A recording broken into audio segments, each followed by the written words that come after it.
So তোমাদের বলেছিলাম women এম্পাওয়ারমেন্টের একটা ক্লাস নিয়ে আসবো। আজকে আমি ওমেন এম্পাওয়ারমেন্ট নিয়ে একটু আলোচনা করব। তোমরা অবশ্যই আমি জানি যে তোমরা পড়ে নিয়েছো, কিছুটা পড়ে নিয়েছো, কিন্তু পরীক্ষার হলে গেলে যে টাইমে তোমাকে লিখতে হবে সেই টাইমে কিছু কিছু তোমার যদি কোনো রকম ভাবে কোনো অন্য টপিক চলে আসে, তুমি কি কি টপিক কি কি ডেটাগুলো দেবে যাতে এক্সামিনার খুব খুশি হয় এবং একটা বিউটিনেস আসে, খুব সুন্দর লাগে, সেই ধরনের কিছু নিয়ে আমি এই ভিডিওটাতে আলোচনা করছি। তো ভিডিওটাতে ওমেন এম্পাওয়ারমেন্ট নিয়ে অনেক ধরনের কোশ্চেন আসতে পারে। কোশ্চেন যদি ঘুরিয়ে দেয়, যেমন ধরো কয়েকটা কোশ্চেন সম্পর্কে আমি বলছি। Is women empowerment A reality or myth? মানে তারপরে goals of women empowerment, how women empowered themselves, বা আমরা কিভাবে তাদেরকে এম্পাওয়ার্ড করব। তারপরে ওমেন এম্পাওয়ার্ড হলে সোসাইটিতে কিভাবে আমাদের এফেক্ট পড়বে। এই ধরনের কিছু ঘুরিয়ে কোশ্চেন দিলে তোমরা মোটামুটি মাঝের একটা বেসিক জায়গা সেম রাখবে, যাতে কি হয় যে তোমার আর খাটতে না হয় কোনো কিছু নিয়ে। ওকে, তো আমরা মোটামুটি ভাবে দেখে নিই কি কি আমরা লিখবো। ওমেন এম্পাওয়ারমেন্টের সম্পর্কিত কোনো কিছু কোশ্চেন দিলেই বা রাইট দিয়ে দিলেই বা সেখানে কোনো কোনো রকম যে অ্যাবিউজ হচ্ছে সেই সম্পর্কে দিলেই একটা স্টার্টিং দেবে। স্টার্টিংটা একটা কোনো কোড দেওয়ার চেষ্টা করবে। এবার কোডটা ধরো আমি যে একটা কোড তোমাকে ইউজ করেছি এমন, ঠিক আছে। এবার ফুলটা আলোচনা করে নিই। তারপরে ওয়ার্ল্ডে ওমেনদের যে রাইট আছে সেই সম্পর্কে একটা দুটো দেবে। যদি জানো তাহলে ভালো কথা, না জানলে একটু প্রবলেম। তুমি একটা দুটো মুখস্থ করার চেষ্টা করো, এখানে আমি ডেটা দিয়ে দিয়েছি। তো অ্যাকচুয়ালি কি হয় দেখো, ওমেন এম্পাওয়ারমেন্ট মানে কি, ওমেন রাইট দিতে হবে। রাইট না দিলে ওমেন এম্পাওয়ার কি করে হবে, তাই না? আমরা সেই হিসাবেই আলোচনা করব, দেখবে। তাহলে ইন্ডিয়াস অ্যাক্ট বিফোর ইন্ডিপেন্ডেন্স, তাহলে ইন্ডিয়া ওই এই 1947-এর আগে কি কি অ্যাক্ট হয়েছে যাতে ওমেনরা রাইট পেয়েছে, তাতে এম্পাওয়ার হওয়ার জন্য একটা স্টেপ পা ফেলেছে। তারপরে আমরা কনস্টিটিউশনাল রাইট কি দিয়েছি তাদের। 1947-এ যে কনস্টিটিউশন হলো তাতে আমরা কি রাইট দিয়েছি। তারপরে এডুকেশন রেটটা আমরা একটু কম্পেয়ার করে নেব। দেখো কয়েকটা জিনিস আছে, 4-5টা জিনিস আছে, মুখস্থ করে নেবে। জিকেতেও কাজে লাগবে আর তোমার এখানেও কাজে লাগবে, এবং এটা সব জায়গাতে কাজে লাগবে, ঠিক আছে। এমসিকিউ পরীক্ষাতেও কাজে লাগবে এমন কিছু ইনফরমেশন। তো এইগুলো এডুকেশন রেটটা কম্পেয়ার করবে। আমি সবই লিখেছি, তুমি দেখতে পাবে, আমি কম্পেয়ার করে দেখিয়েছি। আমি একটুখানি দেখাবো কিভাবে লিখবে। তারপরে ইন্ডিয়ান অ্যাক্টস, মানে আফটার ইন্ডিপেন্ডেন্স কি কি অ্যাক্ট দিয়েছে যাতে ওমেনরা রাইট পায়, এম্পাওয়ার হতে তাদের ওই রাইটগুলো কাজে লাগে। তারপরে ইন্ডিয়া স্টেপ এম্পাওয়ারমেন্ট করার জন্য ইন্ডিয়া কি কি স্টেপ নিয়েছে, কি কি স্কিম চালিয়েছে, এবং তারপরে যে কোশ্চেন আসবে সেই কোশ্চেন দিয়ে এন্ডিং করবে, যেমন ভাবে তোমরা করে থাকো। এটা হলো মোটামুটি আমাদের 4-5টে থট, এইরকম ভাবে মনে রাখবে। হয়ে গেল। এইবার দেখো, ফার্স্টে আমি একটা হেডিং এর কথা বলেছিলাম, দেবে। The best thermometer to the progress of a nation is it's treatment of its women. তার মানে কি বলছে, স্বামী বিবেকানন্দের একটা কোট, একটি দেশের উন্নতির সবচেয়ে ভালো থার্মোমিটারটা বাংলায় লিখবে যদি লিখতে চাও, সে দেশের মেয়েদের প্রতি তাদের ব্যবহার। যে দেশ, কোনো দেশ কত উন্নতি করবে সেই সেই মেজারমেন্টটা নির্ভর করে সেই দেশের মেয়েরা কতটা ডেভেলপ। এটা আরব দেশের কান্ট্রিদের সাথে কম্পেয়ার করলে হবে না, কারণ তাদের টোটাল ইকোনমি ডিপেন্ড হয়ে আছে অয়েলের উপরে। তুমি ইউরোপের যে কান্ট্রি আছে, নিউজিল্যান্ড আছে, অস্ট্রেলিয়া আছে, এইসব দেশের সাথে কম্পেয়ার করবে, দেখবে ভেবে, ঠিক আছে। এইবার এই এই থটটা দিয়ে শুরু করবে। তুমি বাংলাও করতে পারো, ইংলিশেও করতে পারো, বাংলা লিখলে ইংলিশেও হলেও হেডিং হলেও সমস্যা নেই, ঠিক আছে। এবার এইটা তুমি করার পর তুমি এমনভাবে আমি কিছু আগে ইনফরমেশন বলে দিই, তারপর কীভাবে সেটাকে পুট করবে সেটা আমি বলছি। ধরো ওমেনদের যে রাইট হয়েছে, আমরা এমন নয় যে আমাদের মিশর সভ্যতা বৈদিক যুগে আমাদের ওমেনদের রাইট ছিল। গুপ্ত যুগের পর থেকেই আমরা ইতিহাস যদি পড়ি, ওমেনদের রাইটটা আস্তে আস্তে কমতে থাকে এবং সেটা মেডিভেল হিস্ট্রিতে গিয়ে একদম নিচের দিকে চলে যায়। মেডিভেল হিস্ট্রিতে যেতে যেতে আমরা কি হয়, তারপরে আরো আপরাইজ হতে থাকে রাজা রামমোহন রায়ের সময় থেকে। কত না 1829। তাহলে আমরা কিন্তু এখান থেকে শুধুমাত্র কিছু প্রথা থেকে ওদের ছাড় দেওয়া হয়েছে। আর এখানে দেখো 1918 কি হলো, ওয়ার্ল্ড ওয়ার শেষ হয়েছে। সেই সময় কি করলো, ইউকেতে পার্লামেন্টে, এমন নয় ইউকে এত উন্নত দেশ, এত দেশের ওপরে সে শাসন করেছে, কিন্তু তাদের দেশেও 1918 আগে সমান ভোটাধিকার ছিল না। ভেবে দেখো, তাই না? 1918 তো সেই বিলটা পাস হয়। তাহলে এটা একটা নোট হিসাবে মনে রাখবে। আর 1920 সালে মেয়েদের সমান অধিকার দেওয়া হয় কিসে, আমেরিকায়, মানে এটা ন্যাশন ওয়াইড দেওয়া হয়, এটা ভোটাধিকার ব্যাপারে। এবার এই দুটোর মধ্যে যে কোনো একটাও দিতে পারো, দুটো মনে রাখতে পারো। বা তুমি এক্সট্রা যদি তোমার ক্যারিকুলার থাকে তাহলে তুমি এটাও বলতে পারো সেখানে যে ওমেনরা ফার্স্ট ভোট পেয়েছে 1893-তে নিউজিল্যান্ড। ওমেন্স ডে যদি ইউজ করতে চাও করলে, না করলে সমস্যা নেই। কিন্তু এইবার যে ওমেন্সের কন্ট্রিবিউশন এনএসএসওর হিসাবে আমাদের ইন্ডিয়াতে 4%, কিন্তু ডেভেলপ কান্ট্রিতে 71 থেকে 75%। এবার ধরো এই লেখাটাকে আমি একটা ভাবে লিখব। তোমার ওই কোডটা দেওয়ার পর আমি ধরো এমনভাবে লিখব, একটি সমাজে উন্নতির জন্য মেয়েদের অবদান অপরিসীম। মানব জাতির অর্ধেক নারী, অতএব তাদেরকে পেছনে রেখে সমাজের অগ্রগতি প্রায় অসম্ভবই। বৈদিক যুগে মিশরীয় প্রাচীন সভ্যতায় নারীদের সমাজে স্থান থাকলেও তা তা পর্যায়ক্রমে হ্রাস পেয়েছে। উন্নত দেশে বিংশ শতকের গোড়ার দিকে নারীদের ভোটাধিকার অর্জন করে এবং তারপরে আস্তে আস্তে তারা নানা রকম রাইট পেয়ে আজকের বর্তমান সমাজে যে নারী পুরুষ সমানে সমানে টক্কর দিচ্ছেন। আমরা ভারতের কনসেপ্টে আমরা যদি দেখি তাহলে দেখবে যে 4%, মানে আমাদের যে টোটাল যে অর্গানাইজ সেক্টরের থেকে যে আমাদের জিডিপির কন্ট্রিবিউশন হয় না, তার 4% কন্ট্রিবিউশন করে শুধু মেয়েরা। মেয়েরা কন্ট্রিবিউশন করে 4%। আর ডেভেলপ কান্ট্রিতে কি 71 থেকে 75%। তাহলে এই কারণে, কারণ তারা 1920 থেকে তাদের এই সুবিধাগুলো দিয়ে আসছে, সমস্যা নেই বলে তারা আজকে ডেভেলপ কান্ট্রিতে পরিণত হয়েছে। এমন এমন কান্ট্রি আছে যাদের কিছুই নেই ওয়েলথ বলতে, তবু তারা আজকে ডেভেলপ। তো তারা তাদের হিউম্যান রিসোর্সের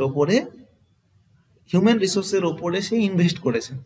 তাহলে আমরা কেমন লিখব যে 1918 সালে ব্রিটেন এবং 1920 সালে মানে আমেরিকার জাতীয় স্তরে সমানতা নিয়ে আসা হয়।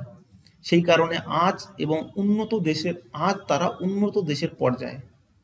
কিন্তু ভারতবর্ষে এনএসএসওর তথ্য অনুযায়ী, এনএসএসও মানে হলো ন্যাশনাল স্যাম্পল সার্ভে অর্গানাইজেশন, তথ্য অনুযায়ী মাত্র 4% মহিলারা যোগদান করেছে। এই হিসাবে দেখতে গেলে এই কারণেই যে এই এত কম থাকার জন্যই আমাদের দেশে, অন্তত পক্ষে আমাদের দেশে ওমেনদের এম্পাওয়ার করা খুব জরুরি, সেটা অর্থনৈতিকভাবে সফল হওয়ার জন্য। ওকে, এইরকম একটা ডেটা তুমি কমপ্লিট করলে, করার পর তুমি কি করবে না, আমাদের এইবার আমি কি বলেছিলাম, আমি ওয়ার্ল্ড শেষ করলাম। এখানে আমি বলেছিলাম যে ওয়ার্ল্ড ওমেন রাইট হয়ে গেল, ইন্ডিয়াস অ্যাক্ট বিফোর ইন্ডিপেন্ডেন্স আর কনস্টিটিউশনাল রাইট। আচ্ছা, এবার দেখে নিই আমরা, এটা হলো পোস্ট ইন্ডিপেন্ডেন্স, নয় এর আগের, বিফোর ইন্ডিপেন্ডেন্স। তাহলে বিফোর ইন্ডিপেন্ডেন্সের সময় আমাদের আগে মেয়েদের তো রাইট দিতে হবে, তারপর তো তারা এম্পাওয়ার হবে। তাহলে সেক্ষেত্রে তুমি কিছু নাম উল্লেখ করতে পারো যাতে তোমার যে ডেটাবেসটা হয় সেটা স্ট্রং হয়, যে দেখে যাতে জিকের জন্য 5 নম্বর দেয়। 10-এর যদি 20 নাম্বার থাকে 10 নাম্বার তোমাকে দেবে।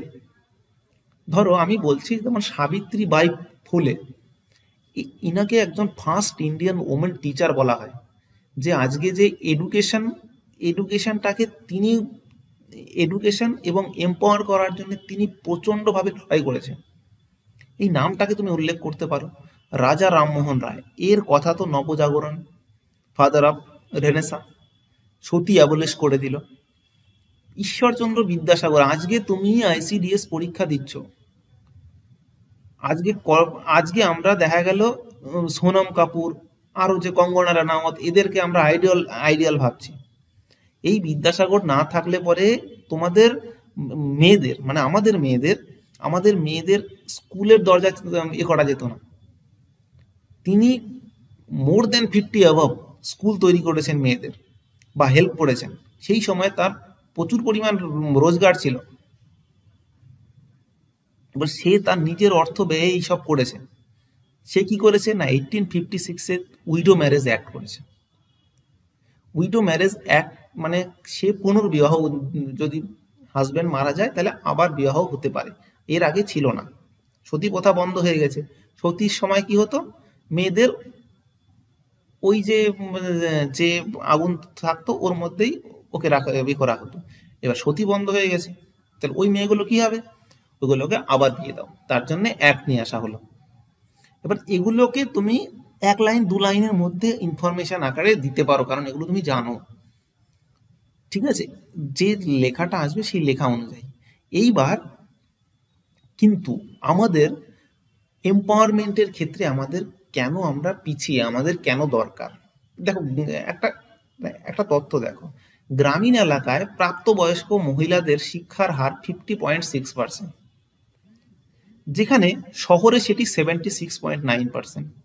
আবার যেখানে মেল 76.9%, আবার পুরুষ সেখানে 74.1%। মানে শহরে, মানে যদি বলো যে মহিলাদের শহরে আর গ্রামের মধ্যে তফাৎ বলছে, যেখানে গ্রামে মেয়েদের হলো 50.6 আর ছেলেদের 76.9।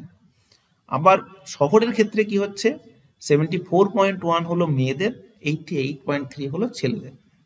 একটা কম্পারিজন আমি দেখালাম যে গ্রামের মেয়েরা কিভাবে পিছিয়ে আছে। তাদের এখনো বর্তমানে তোমরা জানো যে মাধ্যমিক পাস হলেই এ বাড়ির লোক ও বাড়ির লোক সম্বন্ধ নিয়ে চলে আসে।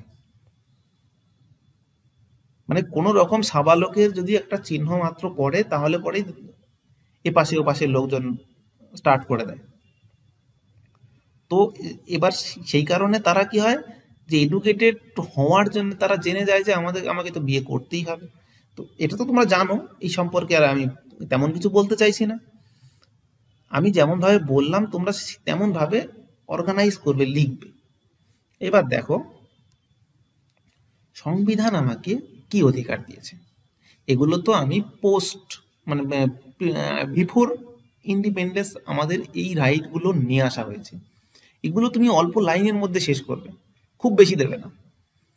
এইবার ধরো, আমাদের সংবিধান লাগু হওয়ার পরে ফাউন্ডার ফাদাররা মেয়েদেরকে বা মেয়েদের জন্য আর্টিকেল 14, মানে কি রাইট টু ইকুয়ালিটি, ঠিক আছে। এবার আর্টিকেল 16, এই রাইটগুলো দেয়া হয়েছে। এই রাইটগুলোতে কি আছে না, ধর্ম, জাতি, বর্ণ, লিঙ্গ এবং জন্মস্থানের কারণে নাগরিকদের মধ্যে বৈষম্য করা চলবে না। মানে ধরো দোকানে, রেস্তোরাঁয় মানে এরকম করা হলো, ছেলেদের ঢুকতে দেওয়া হবে, মেয়েদের ঢুকতে দেওয়া হবে না। এইরকম কোনো নিয়ম করা যাবে না যদি সেটা সরকারি জায়গা হয়, গভর্নমেন্টের জায়গা হয়। ওকে, সরকার অর্থে যদি কোনো, আগেকার দিনে কি হতো যে এমন কোনো জায়গা তৈরি করা হলো সেখানে মেয়েদের যাওয়া যাবে না, একটা দেখা গেল ঘাট করা হয়েছে, ঘাটে মেয়েদের যাওয়া হবে না, বা SC/STদের যাওয়া হবে না, সেরকম নিয়ম করা হতো। সেখানে বলা হয়েছে না, ধর্ম, জাতি, বর্ণ, লিঙ্গ এবং জন্মস্থানের কারণে, এই লিঙ্গটা হলো এখানে ইম্পর্টেন্ট, আরগুলো তো অন্য কিছুর জন্য। আর্টিকেল 16 কি বলেছে, চাকরি পাওয়ার ক্ষেত্রেও বৈষম্য করা যাবে না। যে এখনকার দিনে আমাদের সংস্থায় কি হয়, এই মেয়েদের চাকরিতে নিয়ে কোনো লাভ নেই, ওরা এমনি যদি পিরিয়ডিক সাইকেল হয় তখন ছুটি নেবে, আবার যদি ম্যাটারনাল লিভ নেবে, এই যদি second time third time baby হয় তাহলে তো সারা বছর ধরে সে বাড়িতেই থাকবে। ম্যাটারনাল লিভ হলে, বাচ্চা হলে তারপরে 3 মাস, তার আগে 4 মাস, এই সারা বছর ধরে বাড়িতেই থাকবে। ওকে, সেই হিসাবে বলছি এটা মেন্টালিটি রয়েছে আমাদের। ওকে, তো আমি তোমাকে বোঝাচ্ছি জিনিসগুলো মনে রাখার জন্য, আর কিছু না। কারণ এগুলো তো ইনফরমেশন, এগুলোকে তুমি ইউজ করবে। কোন কোন জিনিস এক জায়গায় এক রুটের মধ্যে আমি নিয়ে এসেছি, এর মধ্যে থেকে তোমার যেটা মনে থাকে 40%, 40 to 50% যদি তোমার অর্গানাইজ ওয়েতে মনে থাকে, তুমি যদি দিয়ে আসতে পারো। আমি বলছি যে দিয়ে আসবে না, যে দিয়ে আসবে তার মধ্যে 2 নম্বরের ফারাক থাকবে, 2 থেকে 3 নম্বরের ফারাক থাকবে। এটাই তোমার অ্যাকচুয়াল ডিফারেন্স তৈরি হবে। 3টে এমন লিখবে 3 দুগুণে 6 হয়ে যাবে, ও চাকরি পাবে, তুমি চাকরি পাবে না। ঠিক আছে, এরপরে আছে দেখো কিছু উত্তরাধিকার আইন আছে। এই যে হিন্দু ম্যারেজ অ্যাক্ট 1956, এটা সবাই জানো যে আমরা উত্তরাধিকার আইনে এই যে বহু বিবাহ হবে না। ঠিক আছে, এবার উত্তরাধিকার আইনে 1956 মানে ছেলে মেয়ে নির্বিশেষে সবাইকে পৈতৃক সম্পত্তির সমান অধিকার। এটাকে তুমি একটু ইউজ করতে পারো যে আমাদের এম্পাওয়ারমেন্ট করার জন্যে সরকার নানা রকম ভাবে আইন পাশ করেছে। যেমন ভাবে হিন্দু ম্যারেজ অ্যাক্ট 1956, সমমজুরি আইন, যাতে সমান ফিল করা হয়, সমান আনার জন্য, এম্পাওয়ার করার জন্য, তাদেরকে কাজে নিয়ে আসার জন্য। আর্টিকেল 16, যাতে মেয়েরাও কাজে যেতে পারে, কেউ অ্যাবিউজ করে তাকে তার সে অ্যাজ এ ম্যাটারনাল লিভ নেয় বলে তাকে নেওয়া যাবে না, তেমন নয়। তারপরে দেখো 1901 ম্যাটারনাল লিভ অ্যাক্ট তো আছেই। 1961 ডাউরি প্রহিবিশন অ্যাক্ট করে তাদেরকে একটা রাইট দেয়া হয়েছে। ট্রিপল তালাক অ্যাক্ট করে মুসলিম মেয়েদের একটা উঠে দাঁড়ানোর একটা ব্যবস্থা করা হয়েছে। এই ধরনের কিছু এখান থেকে 40% তুমি নেবে, যেটা মনে থাকে সেটা নেবে। যদি খুব বেশি পারো খুব বেশি লিখবে, গদ্যের আকারে তুমি লিখবে। আমি যেমন ফার্স্টে তোমাকে বলে দিলাম, সমস্তটা তো লিখলে অনেক বড় হয়ে যাবে। আমি এখান থেকে তুমি যেটা পছন্দ তোমার ইউজেবল মনে হয়, আমি প্রত্যেকটার কারণ আমি বলে দিচ্ছি। ওকে, তো এখানে কিছু ফেমাস পার্সন দেয়া আছে: সরোজিনী নাইডু, ইন্দিরা গান্ধী, ভ্যালেন্টিনা তেরস্কোভা, ইনি ফার্স্ট মহাকাশচারী, হ্যাঁ, ওম্যান। সুনিতা উইলিয়ামস তোমরা জানো, কল্পনা চাওলা, মমতা ব্যানার্জি, নামটা দিয়ে দেবে অবশ্যই, শেখ হাসিনা, আং সান সুকি, ইনি যে মায়ানমারের আছেন, মায়ানমারের প্রধান আছেন, প্রধানমন্ত্রী নন। ওকে,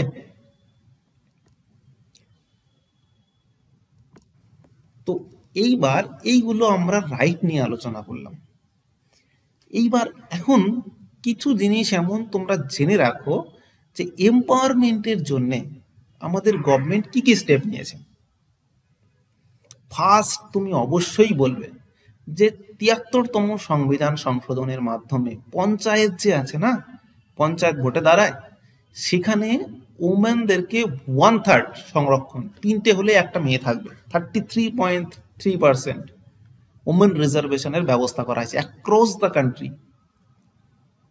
মেয়েরা রান্না করে, তো সেক্ষেত্রে মেয়েদের জন্য উজ্জ্বলা যোজনা চালু করা হয়েছে 2016-এ, যাতে তারা গ্যাসে তাদের যে ধোয়া হয়, ধোয়ায় ক্ষতি না হয়।